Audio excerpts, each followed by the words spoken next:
Okay, we left off 804 on the bottom.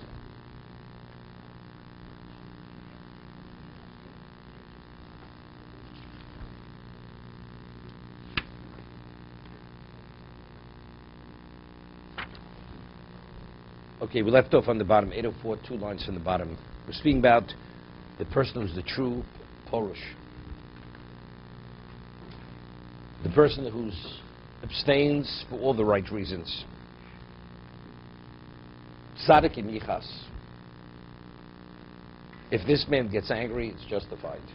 It's not attributed to anything other but that what issue is happening is unacceptable. Chomer l'mivukash. He has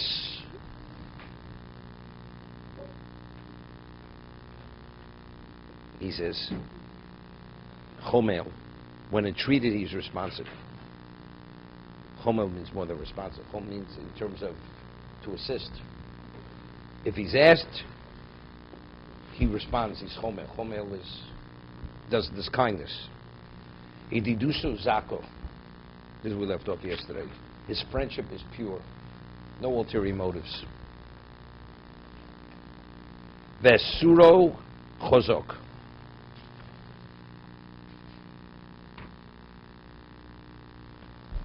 He says his attachment is strong.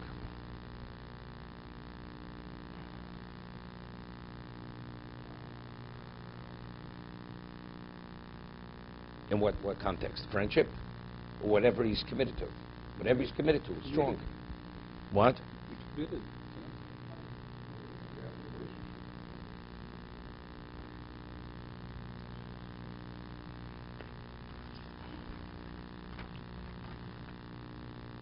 Well, it's automatic. If it's not going, I don't believe it's going in the same case. If it's his friendship is pure, then automatically, because it's not contingent on anything, so of course the friendship continues. That's strong. That's what a friendship is. Evidently, Asuro Chozok is going in something else. It's not going on the friendship. It means whatever he's involved in, whatever he's committed to, it's that the attachment is strong. Ubriso Nemono, and his covenant, his pledge is steadfast. Rotze bidin habore. All he wants what God wants, God's justice. Rotze, he accepts God's judgment. Moshel b'Yitzro, he dominates his inclination. He rules over his passion. No, his inclination.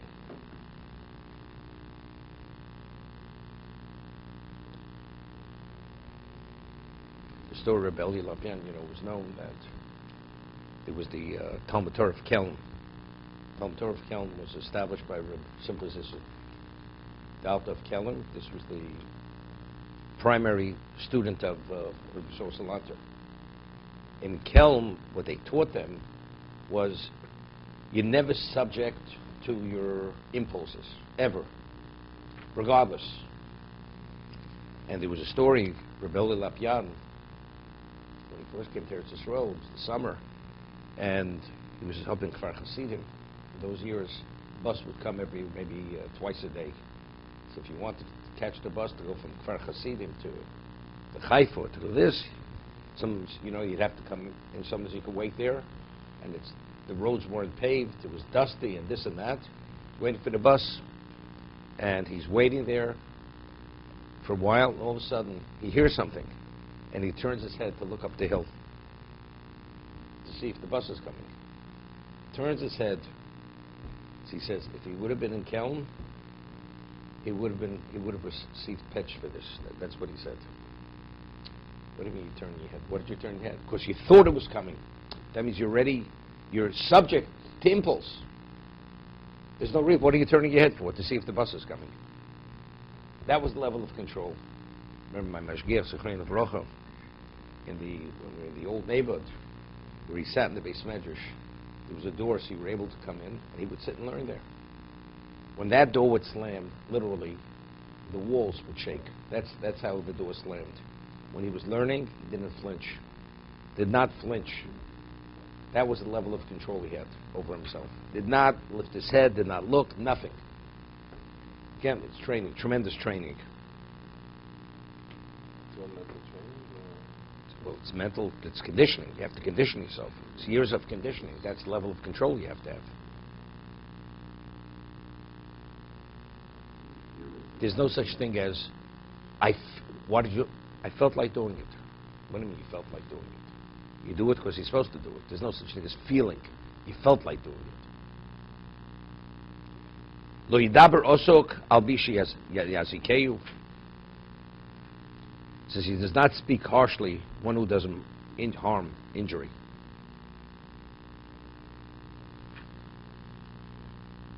Why not? Because he understands, as he said earlier, that he's rotza b'din habore. He understands nothing can happen to him unless Hashem wanted to happen. So what? This is the concept what the Chinuch says about lo yikum v'lo yitor. Why is the Jew permitted to take revenge? Because it couldn't have happened unless Hashem wants him to be harmed. The person happens just to be the vehicle to bring the harm to him. So therefore he doesn't speak harshly to the one who actually harmed him. Lo yisnakem le'ed.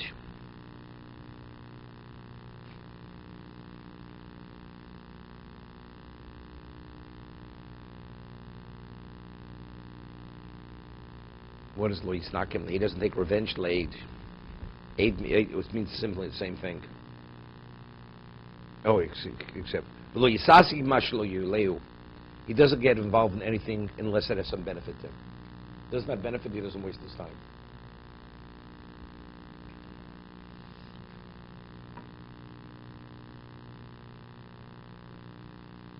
Now somebody would say, you're taking life too seriously.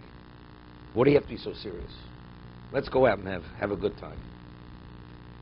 Lo yisasik b'shlo. If I need the time to relax, it's fine. Otherwise, I'm not wasting my time.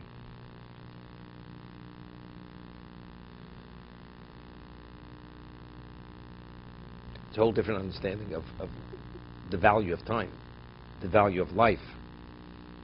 You know, Rabbi Wein, on one of his tapes, he tells of a story from the Pekudei Rav. He was a Rav in Miami many years ago. Rabbi Wein was a young man, he was in his 30s. And the Pekudei Rav already was a person in the 70s, maybe close to 80. He was in Miami raising money. It was in the summer. It was very hot. And Pekudei Rav, he was like unstopping when it came to raising money. He had to raise money. And he was a phenomenal fundraiser. Outstanding personality besides being a Gadol B'Torah. And Rabbi Wein couldn't keep up with the pace. Reached a point felt like he was going to pass out. And it was the summer. He says to the Pekudei Rav, he says, maybe the Rav should come back. It's an air-conditioned house. We'll go out, get cools down. We'll go out later, have a nap, go to sleep. You get your energy back. Go out tonight. He says, you go take a nap. You go to sleep. You're not a young man anymore. So he says, so schlafen in the cave can schlafen. Genug Zeit to schlafen in the cave. That was the Pekudei Rav. That's what he told him. He says, I can sleep in the grave. Time's too precious. Have time to sleep. Lo yisasik b'ma shelo yeleu, this person.